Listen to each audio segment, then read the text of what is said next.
Last class में हमने electric field के बारे में डिस्कस किया था। मैंने आपको बताया था कि इलेक्ट्रिक फील्ड का सिग्निफिकेंस क्या होता है और साथ ही हमने डिस्कस किया था डाइपोल के बारे में।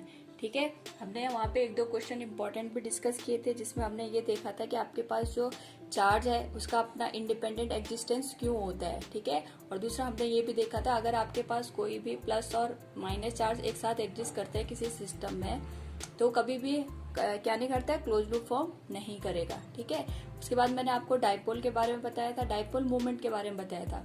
ठीक है, अब डाइपोल मूवमेंट से आपके पास क्या बनते हैं, बहुत सारे क्वेश्चंस बन जाते हैं 1 मार्क्स के। जिस तरीके से आपके पास होता है कि डाइपोल मूवमेंट आपके पास एक वेक्टर क्वांटिटी है या फिर स्केलर क्वांटिटी है।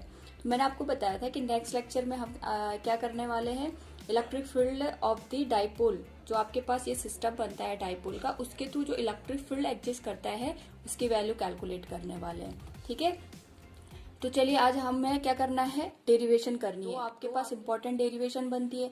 अब देखिए यहाँ से आपके पास बहुत इंपॉर्टेंट एक तरीके से पार्ट स्टार्ट हो जाता है, क्योंकि जो आपके पास डेरिवेशंस होती है वो आपके पास कभी कभी 1 to 2 पेजेस तक चली जाती है। तो सबसे बड़ा यहाँ पे डाउट बच्चों के माइंड में ये होता है कि हमें डेरिवेशन को किस तरीके से अप्रोच करनी होती है। तो देखिए कभी भी आपको ये ध्यान रखना होता है कि जो आपके पास कोई भी डेरिवेशन होती है वो आपको इसलिए कराई जाती है ताकि अगर वो सिमिलर कॉन्सेप्ट आपका किसी न्यूमेरिकल में यूज हो रहा है तो आप उसको अच्छे से अप्रोच कर पाओ, पहली बात। दूसरी बात, जब भी आप कोई डेरिवेशन करते हैं तो आप वहां पे देखिए कि आपको क्या फाइंड आउट करना है और आपके पास क्या इन्फॉर्मेशन पहले से है।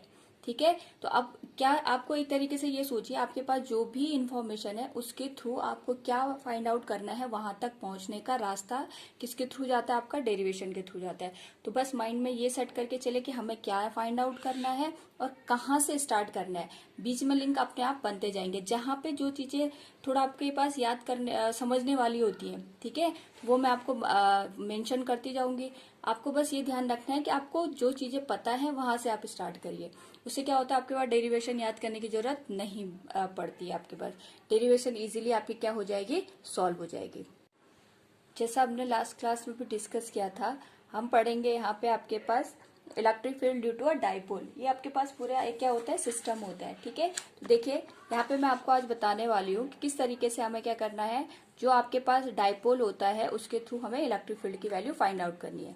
अब आप देखिए आपके पास कोई डाइपोल होता है तो कैसे बनता है। डाइपोल में आपके पास क्या होना चाहिए, एक पॉजिटिव चार्ज होना चाहिए और दूसरा कैसा चार्ज होना चाहिए, नेगेटिव चार्ज होना चाहिए। ठीक है, और इनके बीच की डिस्टेंस कितनी कंसिडर करते हैं हम डाइपोल में, 2a, यानी पॉजिटिव जितनी चार्ज होगा उतना ही आपको क्या लेना पड़ता है, नेगेटिव। अब जो हम इलेक्ट्रिक फील्ड फाइंड आउट कर रहे हैं वो इलेक्ट्रिक फील्ड हम कहाँ पे फाइंड आउट कर रहे हैं, ऑन एक्सियल लाइन। जो पहला डेरिवेशन बनता है वो बनता है आपके पास electric field on axial line. अब ये एक्सियल लाइन क्या होती है, ठीक है, देखिए एक्सिस का मतलब होता है कोई भी दो पॉइंट है उनको मिलाने वाली स्ट्रेट लाइन, उसको हम क्या कहते हैं, एक्सियल लाइन कहते हैं। ठीक है, अब देखिए electric field on axial line ये हमें फाइंड आउट करना है। अब देखिए ये आपके पास प्लस क्यू चार्ज है और ये आपके पास क्या हो गया, माइनस क्यू चार्ज हो गया। और अगर मैं आपसे ये कहूं प्लस क्यू को माइनस क्यू से मिलाने वाली लाइन जो ये हो गई, इसको हम क्या कहेंगे, इसकी एक्सिस। अब देखिए इसको मिलाने वाली लाइन आपके पास यहाँ इस वाली डायरेक्शन में मूव कर सकती है और इस वाली डायरेक्शन में भी। तो इस वाली एक्सिस पे हमें कहीं पे भी क्या फाइंड आउट करना होता है, इलेक्ट्रिक फील्ड अगर निकालने के लिए कहा जाता है तो वो आता है आपके पास electric field on an axial line. ठीक है, अब आप खुद सोचिए, सपोज दैट ये आपको कहा जाता है कि आप इस पी पॉइंट पे इलेक्ट्रिक फील्ड निकालिए। ठीक है, ये कहीं पे भी एग्जिस्ट कर सकता है, ये पी पॉइंट मिडिल में भी हो सकता है या आपके लेफ्ट साइड हो सकता है, राइट साइड हो सकता है, लेकिन ये कहाँ होना चाहिए, जो आपके पास स्ट्रेट लाइन इन दोनों को मिला रही है उसी लाइन पे ये पॉइंट एग्जिस्ट करना चाहिए। इतनी बात सबको समझ में आ गई। अब मेरे को एक बात बताइए आप कि अगर मैं आपसे ये पूछूं यहाँ पे कितने चार्ज एग्जिस्ट कर रहे हैं, आप क्या कहेंगे, दो चार्ज एग्जिस्ट कर रहे हैं, एक पॉजिटिव का दूसरा नेगेटिव का। ठीक है, और मैं कहूं आपसे कि आपके पास सपोज दैट यहाँ पे दो चार्ज है और आपको क्या फाइंड आउट करना है, यहाँ पे पी पॉइंट पे इलेक्ट्रिक फील्ड फाइंड आउट करना है। अब आप ऐसे सोचिए कोई रूम है आपके पास, उस रूम में आपके पास दो लाइट बल्ब जल रहे हैं। अब मेरे को एक बात बताइए, उस पूरे रूम में जो लाइट एग्जिस्ट करेगी वो एक सिंगल बल्ब की वजह से एग्जिस्ट करेगी या दोनों की वजह से एग्जिस्ट करेगी, ऑब्वियस सी बात है, आपका आंसर क्या होगा, वहां पे जो आपके पास लाइट है, लाइट की जो टोटल इंटेंसिटी है वो आपके पास दोनों लाइट बल्ब की वजह से होगी। सेम यहाँ पे भी सोचिए आप, अगर मैं ये कहूँ कि पी पॉइंट पे जो इलेक्ट्रिक फील्ड आ रहा है वो प्लस चार्ज की वजह से आ रहा है या फिर माइनस की वजह से आ रहा है, तो आपका आंसर क्या होगा कि भाई जो आपके पास पी पे इलेक्ट्रिक फील्ड आ रहा है वो प्लस की वजह से भी आ रहा है और माइनस की वजह से भी आ रहा है। क्यों? अब देखिए, प्लस की इलेक्ट्रिक फील्ड लाइन भी यहाँ पे पहुंचेंगी और माइनस की इलेक्ट्रिक फील्ड भी यहाँ पे पहुंचेंगी। अब आप मेरे को एक बात बताइए, किसकी वैल्यू ज्यादा होगी किसकी कम होगी वो हम बाद में डिस्कस कर लेंगे, बस आपको पहले इतनी बात ध्यान से समझनी है। देखिए, मैं आपको यहाँ पे बहुत बेसिक से समझा रही हूँ ताकि आपको नेक्स्ट जो डेरिवेशन है उसको समझने में ज्यादा दिक्कत ना हो, ठीक है। तो मैंने क्या कहा, अब सोचिए आप, इन दोनों के बीच की डिस्टेंस 2a, हम यहाँ पे ये मान लेते हैं कि ये जो आपके पास डिस्टेंस है 2a, इसका मैंने कोई मिडिल पॉइंट लिया o, ठीक है, और इस o से इस p पॉइंट की डिस्टेंस कितनी हो गई, r। कितनी हो गई ये डिस्टेंस, r। अब आप खुद मेरे को बताइए, जो प्लस q चार्ज है उससे p की डिस्टेंस कितनी हो जाएगी, भाई ये डिस्टेंस 2a है, इसका हाफ हो जाएगा यहाँ पे a, ठीक है, और ये डिस्टेंस आपके पास दे रखी है, तो प्लस क्यू से पी पॉइंट कितने डिस्टेंस पे एग्जिस्ट कर रहा है, आर प्लस ए डिस्टेंस पे एग्जिस्ट कर रहा है। इतनी बातें सबको समझ में आ गई। तो मेरे को एक बात बताइए, आप क्या कहोगे, प्लस की वजह से भी यहाँ पे इलेक्ट्रिक फील्ड आ रहा है, लेकिन प्लस जो चार्ज है उसकी वजह से पी पे जो इलेक्ट्रिक फील्ड आएगा उसकी डायरेक्शन कहाँ कहोगे, आप मेरे को बताइए। प्लस की वजह से जो आपके पास इलेक्ट्रिक फील्ड की डायरेक्शन होती है वो कहाँ को होती है, आउटवर्ड होती है। तो हमने क्या करना है, जहां पे इलेक्ट्रिक फील्ड निकालना है उसको पॉइंट्स बना लीजिए, और देखिए जो प्लस जहां से इलेक्ट्रिक फील्ड आ रहा है, तो अगर ये इलेक्ट्रिक फील्ड यहां तक पहुंचेगा तो इसका नेचर प्लस का है या फिर माइनस का है, ऑब्वियस बात है इसका नेचर प्लस का है। तो इस पॉइंट से इलेक्ट्रिक फील्ड लाइंस कहाँ को जाएंगे, आउटवर्ड डायरेक्शन में जाएंगे। इसको मैंने कंसिडर कर दिया यहाँ पे E1, ठीक है। अच्छा, अब यहाँ पे माइनस की वजह से भी इलेक्ट्रिक फील्ड लाइन्स आएंगी, तो आप सोचिए यहाँ से इलेक्ट्रिक फील्ड लाइन अगर पी पे पहुंचेंगी तो उनकी डायरेक्शन कहाँ को होगी, फिर वही केस करना है आपको। इसको पॉइंट साइज मान लिया। अब देखिए, ये नेगेटिव है आपके पास, ये वाला चार्ज कैसा है, नेगेटिव। तो इस पॉइंट से नेगेटिव में इलेक्ट्रिक फील्ड लाइन इनसाइड आती है या फिर आउटसाइड जाती है, कहाँ को आती है आपकी, इनसाइड। तो इस पॉइंट से इलेक्ट्रिक फील्ड लाइन्स कहाँ को आएंगे आपकी, इनसाइड। ये हो जाएगा आपका E2। आप समझ गए, E1 किसकी वजह से है, पॉजिटिव चार्ज की वजह से, और E2 किसकी वजह से है, नेगेटिव चार्ज की वजह से। इतनी बातें सबको समझ में आ गई। ये ऐसा ही है जैसा हमने कूलम्स लॉ में जो फ्री बॉडी डायग्राम बनाना सीखा था, बस सिमिलर वही कॉन्सेप्ट यहाँ पे भी यूज करना है। बस ध्यान ये देना है कि पॉजिटिव चार्ज है या फिर नेगेटिव चार्ज है, ठीक है। अब देखिए, अब तो बहुत सिंपल हो गया, अब आपको न्यूमेरिकली इसको सॉल्व करना है बस। अब मेरे को बताइए, electric field due to E1, electric field due to plus Q charge at P point कितना हो जाएगा बताइए। जो आपके पास पी पॉइंट पे इलेक्ट्रिक फील्ड है उसकी वैल्यू कितनी हो जाएगी, E1 इक्वल्स क्या होता है, electric field due two point charge क्या होता है आपके पास, E इक्वल्स फॉर्मूला याद होगा 1/4πε0 Q, सोर्स चार्ज लेते हैं हम, ठीक है, Q/R प्लस ए का होल स्क्वायर। प्लस क्यों आया, समझ में आ गया, क्योंकि आपके पास जो यहाँ पे डिस्टेंस है ये a हो जाएगी, ये आपके पास हो जाएगी r प्लस ए, और इसकी डायरेक्शन कहाँ को होगी, आउटवर्ड। मैं ये लिख भी लेती हूँ ताकि आपको ध्यान रहे, ये हो गया आपके पास आउटवर्ड, ठीक है। अब ऐसे ही इलेक्ट्रिक फील्ड, देखिए जो इन्फॉर्मेशन मेरे पास पहले से है हमें वो बस हमने यहाँ पे यूज किया है। मेरे को क्या इन्फॉर्मेशन पहले से पता थी कि इलेक्ट्रिक फील्ड किस तरीके से कैलकुलेट करते हैं, ठीक है। Electric field due to minus Q charge at P point, बताइए कितना हो जाएगा, माइनस क्यू की वजह से ये हो जाएगा आपके पास E2 इक्वल्स 1/4πε0 Q अपॉन में। अब देखिए डिस्टेंस कितनी होगी, हमें यहाँ से यहाँ की डिस्टेंस निकाली, यहाँ से यहाँ कितना है R, और ये डिस्टेंस एक्स्ट्रा है, ये कितनी है आपके पास A, तो टोटल डिस्टेंस में से A माइनस कर देंगे तो कितना हो जाएगा, R माइनस A का होल स्क्वायर। इसकी डायरेक्शन कहाँ को होगी, इनवर्ड होगी। इतनी बातें सबको समझ में आ गए होंगे, ठीक है। अच्छा, अब आप मेरे को एक बात बताइए, ये वेक्टर क्वांटिटी है इलेक्ट्रिक फील्ड, ये हमें पता है, ठीक है। आपके पास कैसी क्वांटिटी है, वेक्टर क्वांटिटी। तो आपके पास यहाँ पे टोटल कितने इलेक्ट्रिक फील्ड आ रहे हैं, 2 इलेक्ट्रिक फील्ड आ रहे हैं। तो अगर मैं आपसे कहूँ रिजल्टेंट इलेक्ट्रिक फील्ड निकालिए, तो आप क्या करते हो, 2 वेक्टर का रिजल्टेंट कैसे निकालते हो, आपके पास पैरेललोग्राम लॉ। पैरेललोग्राम लॉ में मैंने आपको बेसिक बातें बताई थी, अगर वेक्टर सेम डायरेक्शन में सीधे ऐड कर देना है, अपोजिट डायरेक्शन है माइनस कर देना। तो देखिए यहाँ पे आपके पास दोनों, आपके पास जो इलेक्ट्रिक फील्ड है एक दूसरे के अपोजिट चल रहे हैं, तो जो रिजल्टेंट फील्ड होगा वो क्या हो जाएगा, माइनस हो जाएगा। अब आपको मैं क्वेश्चन पूछती हूँ, यहाँ पे आपके पास E1 माइनस E2 होगा और E2 माइनस E1 होगा। आप खुद सोच के बताइए, आपके पास जो रिजल्टेंट की जो डायरेक्शन आएगी वो E1 माइनस E2 करके आएगी, फिर E2 माइनस E1 करके आएगी। ठीक है, सेम वही कॉन्सेप्ट आप याद कीजिए कि जो वैल्यू ज्यादा होती है उसमें से हम छोटी वैल्यू को सबट्रैक्ट करते हैं। आप खुद सोच के बताइए यहाँ पे किसकी वैल्यू ज्यादा होगी। ठीक है, E1 की वैल्यू ज्यादा होगी या E2 की वैल्यू ज्यादा होगी। अब देखिए, अगर आप इलेक्ट्रिक फील्ड के फॉर्मूले को ध्यान से देखते हैं तो अगर डिस्टेंस कम होती है तो इलेक्ट्रिक फील्ड की वैल्यू ज्यादा होती है। यानी पॉइंट से जहां पे आपको इलेक्ट्रिक फील्ड निकालना है वहां से सोर्स चार्ज जिसकी वजह से इलेक्ट्रिक फील्ड आ रहा है उसकी डिस्टेंस जितनी ज्यादा होगी इलेक्ट्रिक फील्ड की इंटेंसिटी उतनी कम हो जाती है। ये तो आपके पास बेसिक आप ऐसे भी समझ सकते हो, जैसे कोई लाइट बल्ब है, आप उसके पास जितना जाओगे उसकी लाइट आपको उतनी ज्यादा फील होती है, लेकिन उससे जितना ज्यादा दूर जाओगे उसकी लाइट की जो इंटेंसिटी वो उतनी कम हो जाती है, क्योंकि दोनों चार्ज की वैल्यू तो सेम है, इसलिए चार्ज का तो फर्क पड़ने वाला नहीं है। फर्क किसका पड़ेगा? डिस्टेंस का पड़ेगा। अब आप खुद सोच के बताइए, जितनी ज्यादा डिस्टेंस उतना कम इलेक्ट्रिक फील्ड, तो किसकी वैल्यू ज्यादा होगी? ऑब्वियस सी बात है, E2 will be greater than E1। इसका मतलब ये वाला पॉइंट हमारा रॉन्ग हो जाएगा। हमें क्या करना है यहाँ पे? E2 माइनस E1 सोच के यहाँ पे चलना है। ठीक है, अब आपको क्या करना है? सिंपल यहाँ पे इनकी वैल्यू डालनी है। ठीक है, E2 के बदले आपके पास ये वाली वैल्यू आ जाएगी, E1 के बदले ये वाली वैल्यू, और आपको सिंपली यहाँ पे मैथमेटिकल फॉर्मूलों का ध्यान रखना है बस। डालिए यहाँ पे वैल्यू, ये हो जाएगा 1/4πε0 Q upon R minus A का whole square minus 1/4πε0 Q upon R plus A का होल स्क्वायर। ठीक है, अब आप मेरे को एक बात बताइए, यहाँ पे जो कॉमन टर्म है उनको पहले हम बाहर ले लेते हैं। ये आएगा E रिजल्टेंट, तो क्या आ जाएगा? Q अपॉन 4πε0 कॉमन आ जाएगा आपके पास। ठीक है, यहाँ पे अंदर क्या बच जाएगा? R माइनस A का whole square minus R plus A का होल स्क्वायर। ठीक है, अच्छा, अब आप इसको किस तरीके से सॉल्व करेंगे? देखिए, ये आ जाएगा ER Q अपॉन 4πε0। आपको क्या करना है यहाँ पे? देखिए, दो आपके पास फ्रैक्शन है, फ्रैक्शन को सॉल्व कैसे करते हैं हम? एलसीएम लेके। ठीक है, तो आपको क्या करना है? यहाँ पे एलसीएम लेना है। एलसीएम कितना हो जाएगा? सिंपली आपके पास ये हो जाएगा R माइनस A का whole square into R plus A का होल स्क्वायर। ठीक है, और क्या करना है? इनको क्रॉस मल्टीप्लाई, इस तरीके से ये यहाँ मल्टीप्लाई हो जाएगा, ये यहाँ मल्टीप्लाई हो जाएगा, तो आ जाएगा R प्लस A का whole square minus R minus A का होल स्क्वायर। अब आप खुद सोच के बताइए, यहाँ तक तो हमें समझ में आ गया।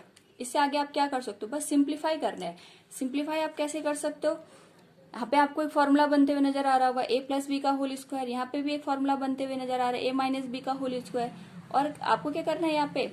अगर आप इसको ध्यान से देखें, ये A plus B A minus B का फॉर्मूला बन रहा है, तो आपके पास ये कन्वर्ट होके किस तरीके से वो बन जाएगा आपके पास? ई रिजल्टेंट का फॉर्मूला देखिए, ये हो जाएगा आपके पास ER। ठीक है, ये हो जाएगा आपके पास ER इक्वल्स Q अपॉन 4πε0। आपके पास Q प्लस हमने लास्ट उसमें क्या किया था? R प्लस A का होल स्क्वायर, तो ये क्या हो जाएगा? A square plus B square plus 2AB। ये आपके पास ये बन गया, और माइनस का क्या हो जाएगा? A square plus B square minus 2AB। ठीक है, और नीचे वाला फॉर्मूला A plus B A minus B का होल स्क्वायर, तो ये क्या हो जाएगा? A square minus B square का होल स्क्वायर। होल स्क्वायर क्यों आया? क्योंकि वहां पे आपके पास क्या था? दोनों टर्म का स्क्वायर हो रहा था। ठीक है, यहाँ पे हमने A प्लस बी का A square minus B square formula लगा दिया बस। अब आपको क्या करना है? थोड़ा यहाँ पे क्या सिंप्लीफिकेशन करना है। देखिए, अगर इस माइनस को आप इंटू करोगे तो ये माइनस का हो जाएगा, ये प्लस का ऑलरेडी है, दोनों कैंसिल हो जाएंगे। यहाँ पे ये प्लस का हो गया, ये माइनस का, इसने इसको कैंसिल कर दिया। ये प्लस 2AR है, ये माइनस माइनस का प्लस होके 2AR हो जाएगा, तो टोटल कितने AR हो जाएंगे हमारे पास? 4AR। और ये हो जाएगा R square minus A square का होल स्क्वायर। अब मैंने क्या बोला? ये आपके पास फाइनल एक्सप्रेशन बन गया। आप चाहो तो इसको यहाँ पे फिनिश कर सकते हो, लेकिन हमें क्या करना होता है? थोड़ा और सिंपल फॉर्मूला बनाना होता है। देखने में बहुत कॉम्प्लिकेटेड लग रहा है। अब आप मेरे को एक बात बताइए जरा, आपने यहाँ पे अगर मैं इसको ऐसे लिख लूं, आपको कोई फॉर्मूला बनते हुए नजर आ रहा है? यहाँ पे देखिए, मैंने क्या किया? 2A, इस 2 को पहले आगे ले लिया, ये आपके पास बन गया 2A into R। Q into 2A क्या होता है? आपको ध्यान आ गया होगा। ये बनेगा आपके पास 4πε0 R square minus A square का whole square. Q into 2A क्या होता है? ये होता है आपके पास क्या? Dipole movement. 2P into R upon में आ जाएगा 4 pi epsilon naught R square minus A square का होल स्क्वायर। ठीक है, उसको हम थोड़ा और सिंप्लीफाई कर सकते हैं। थोड़ा और सिंप्लीफाई कैसे, देखिए जो आर की वैल्यू है वो ए के कंपैरिजन में बहुत ज्यादा है। मैंने आपको बोला था ना, तो ए होता है वो दो चार्ज के बीच की डिस्टेंस होती है, तो आपके पास इस वैल्यू के कंपैरिजन में आर की वैल्यू बहुत ज्यादा होती है, तो R is greater and greater than A.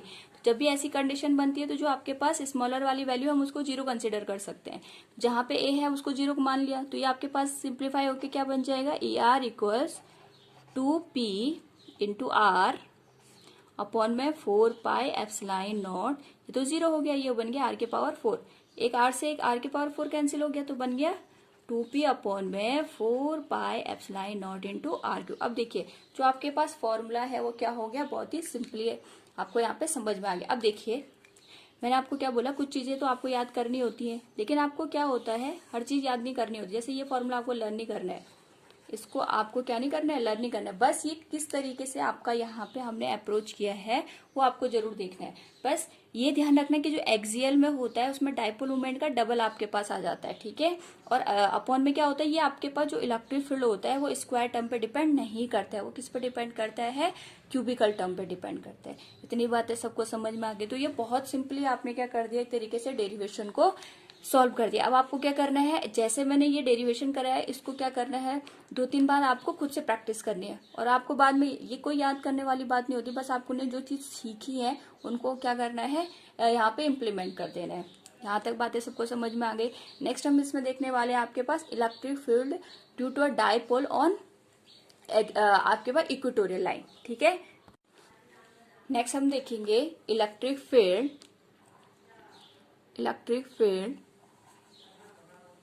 Due to dipole on equatorial line. ठीक है, पहले आपको ये समझना होता है, आपको फाइंड आउट क्या करना है और कौन सी पोजीशन पे करना है। ठीक है, ऑन इक्वेटोरियल लाइन। ठीक है, पहले तो हम ये समझते हैं कि आपके पास जो इक्वेटोरियल लाइन होती है वो क्या होती है, इक्वेटोरियल लाइन। ठीक है, इक्वेटोरियल का मतलब क्या होता है आपके पास, कि जो पॉइंट आपके पास किसी भी जो डाइपोल गिवन है उससे सेम डिस्टेंस पे होता है उसको हम कहते हैं इक्वेटोरियल। ठीक है, जैसे इसको मैं आपको इस तरीके से समझाती हूँ, ये हो गया प्लस क्यू चार्ज, ये हो गया आपके पास माइनस क्यू चार्ज। ठीक है, इनके बीच की डिस्टेंस होती है यहाँ पे आर, ये हो गया माइनस क्यू, ये हो गया प्लस क्यू। अब क्या किया, इक्वेटोरियल में क्या होता है, हम इन दोनों का मिडिल पॉइंट लेते हैं। मिडिल पॉइंट यहाँ पे आ गया ओ, डिस्टेंस कितनी है इन दोनों के बीच की, 2a।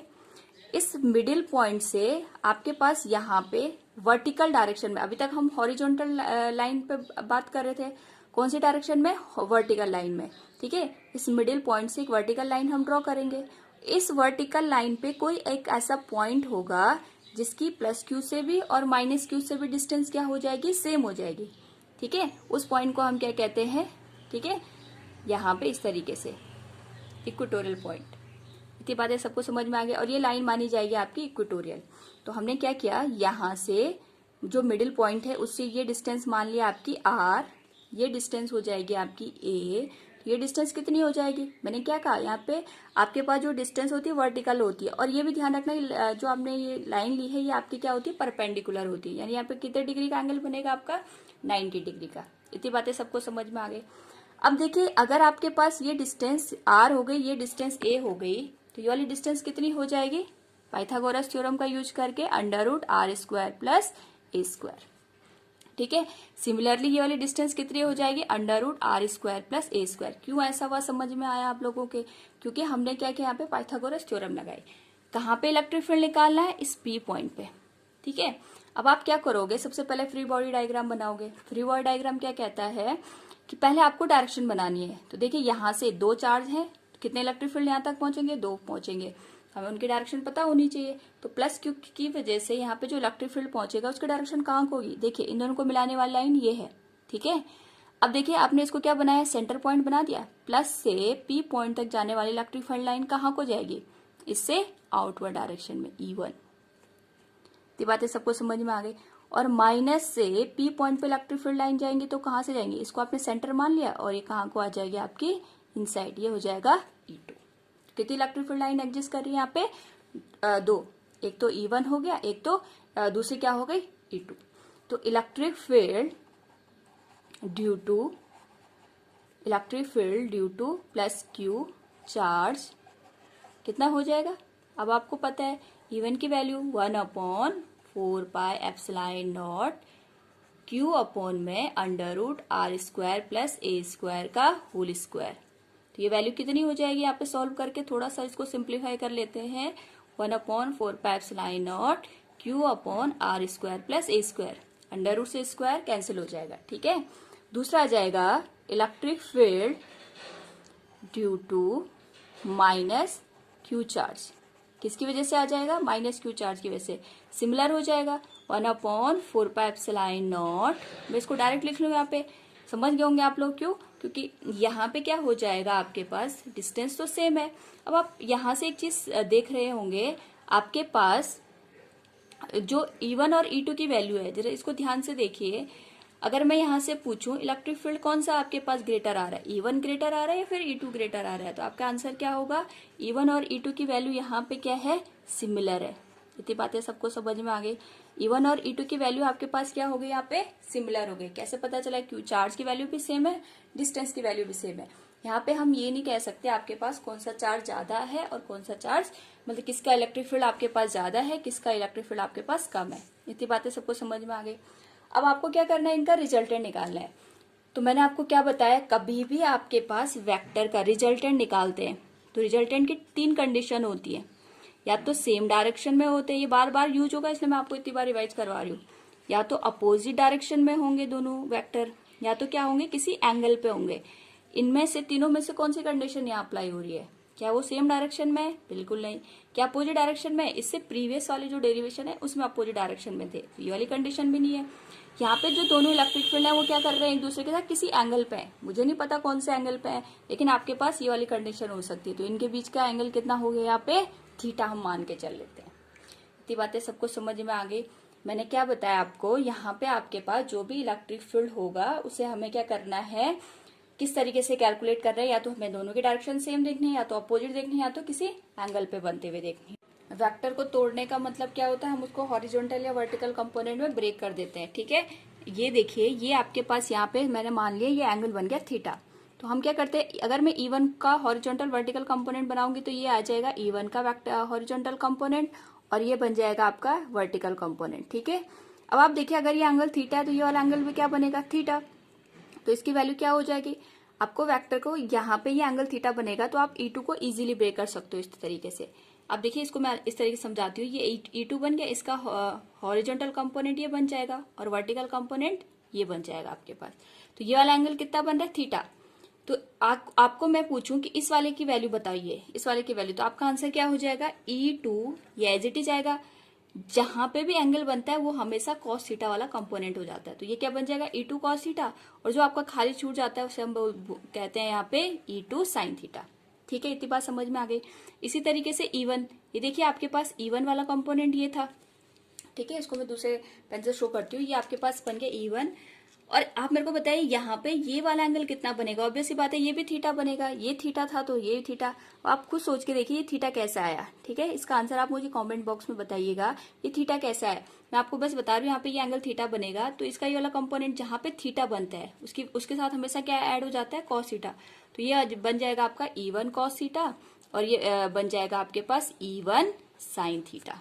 ठीक है, अब मेरे पास हम क्या करते हैं, इनको सॉल्व करते हैं, हॉरिजॉन्टल को हॉरिजॉन्टल के साथ, वर्टिकल को वर्टिकल के साथ। ठीक है, तो आप मेरे को बताइए, यहाँ पे आपको एक चीज ध्यान आ रही होगी, E1 और E2 की वैल्यू सेम है। अभी हमने पहले डिस्कस किया था, E1 इक्वल्स क्या हो जाता है आपके पास? E2। तो E1 साइन थीटा की वैल्यू किसके बराबर हो जाएगी? E2 साइन थीटा के बराबर। और इनकी डायरेक्शन अपोजिट है, तो अगर मैं वर्टिकल का नेट रिजल्टेंट देखूंगी तो इसकी वैल्यू क्या हो जाएगी? 0, क्योंकि जितनी वैल्यू आपके पास अपवर्ड डायरेक्शन में उतनी वैल्यू डाउनवर्ड डायरेक्शन में भी है। तो नेट रिजल्टेंट क्या हो जाएगा आपके पास? 0। और हॉरिजॉन्टल में आपके पास जो वैल्यू आ जाएगी वो क्या आ जाएगी? E1। देखिए दोनों सेम डायरेक्शन में है, सेम डायरेक्शन में वैल्यू क्या हो जाती है? ऐड हो जाती है। तो E1 cos theta plus E2 cos theta. और E1 E2 की वैल्यू सेम है तो क्या हो जाएगा यहाँ पे? या तो आप E1 के टर्म में इसको लिख लीजिए या तो E2 के टर्म में, 2E1 cos थीटा। इतनी बातें सबको समझ में आ गई। ठीक है, अब आपको क्या करना है, यहाँ पे सिंपल वैल्यू डालनी है। E1 की वैल्यू कितनी थी? 1/4πε0 क्यू अपॉन में R square plus A square. ठीक है, अब देखिए ये कॉस थीटा हमने अपनी साइड से कंसीडर किया था। ये थीटा मैंने कहा था ना, मैं यहाँ पे अज्यूम कर रही हूँ, तो जो भी चीज हम डेरिवेशन में अज्यूम करते हैं उसको हमें गिवन वैल्यू में कन्वर्ट करना होता है। और आप कॉस थीटा को किस तरीके से हटा सकते हैं, थोड़ा देखिए इधर आपको एक ट्रायंगल दिख रहा है यहाँ पे, पाइथागोर आपको यहाँ पे एक तरीके से ये 90 डिग्री का एंगल बना है, तो पाइथागोरस थ्योरम का या फिर आप ट्रिग्नोमेट्रिक फंक्शन का यूज यहाँ पे कर सकते हैं इजीली। कॉस थीटा की वैल्यू क्या हो जाएगी यहाँ पे, कॉस थीटा इक्वल्स होता है बेस अपॉन में हाइपोटेन्यूज। इस थीटा के लिए बेस कौन सा हो जाएगा आप बताइए, ये वाला वैल्यू क्या थी आपके पास, R square plus A square, ये भूलिएगा मत। ठीक है, थीटा के लिए ये परपेंडिकुलर हो जाएगा और ये क्या हो जाएगा आपका बेस हो जाएगा। ठीक है, थीटा के लिए ये परपेंडिकुलर, थीटा के ठीक सामने जो एंगल जो आपके पास लाइन होती है वो आपके पास हमेशा परपेंडिकुलर होती है, इतना आप ध्यान रखिएगा। तो क्या बताया मैंने, बेस आपके पास, बेस की वैल्यू कितनी हो जाएगी ए, ये हो जाएगा R square plus A square का अंडर रूट। इतनी बातें सबको समझ में आ गई। अब आपको क्या करना है, यहाँ पे वैल्यू डालिए इसकी, यहाँ पे हो जाएगा 2 into Q 4 pi epsilon naught, cos theta की वैल्यू कितनी थी ए अपॉन में R square plus A square, sorry इसको हम भूल गए यहाँ पे, और आपके पास ये था R square plus A square. इसकी पावर यहाँ पे हाफ 1 होगी, और जब अंडर रूट में कोई आपके पास वैल्यू होती है तो उसकी पावर हम क्या कंसिडर करते हैं 1/2। तो आपके पास क्या हो जाएगा, अगर आप इसको सॉल्व करिए, देखिए ये बन जाएगा 2q इंटू ए, क्या होता है आपके पास p। ठीक है, ये बन जाएगा 4 पाई एप्सिलॉन नॉट, और ये पावर 1 और ये पावर हाफ, टोटल कितना हो जाएगा आपके पास R square plus A square की पावर 3/2। इतनी बातें सबको समझ में आ गई।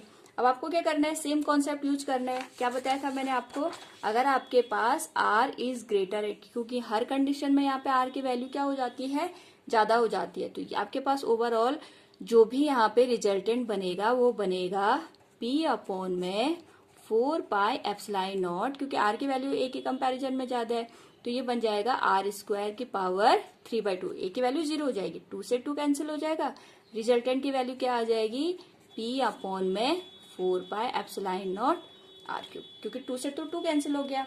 अब आप देखिए ये आपके पास निकल गया, जब आपके पास कंडीशन कैसी थी, वर्टिकल के लिए थी।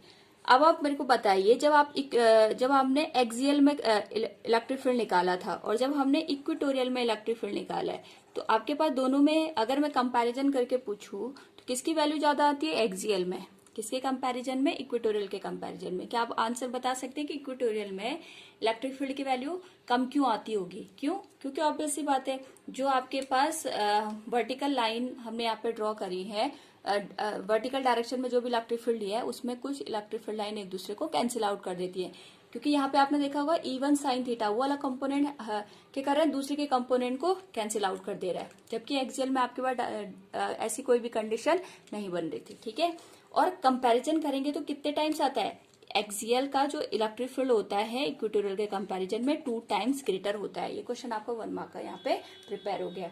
आई होप आपको दोनों डेरिवेशन अच्छे से समझ में आ गए होंगे। ठीक है, अब आपके पास नेक्स्ट जो आपके पास क्लास होगी उसमें मैं आपको इलेक्ट्रिक पोटेंशियल डिस्कस करूंगी, तो या फिर आपके पास गॉस थ्योरम हम वहां पे पढ़ेंगे। ठीक है, तो आपको क्या करना है, ये डेरिवेशन जो मैंने आपको बताया बहुत अच्छे से करना है, क्योंकि यहाँ से 5 मार्क्स में हमेशा क्वेश्चन बनता है, चाहे आपको एक्सियल की डेरिवेशन पूछेगा चाहे आपको इक्वेटोरियल के, आपको इसको बहुत अच्छे से प्रैक्टिस करनी है। ठीक है, तब तक इसको रिवाइज करिए। Thank you.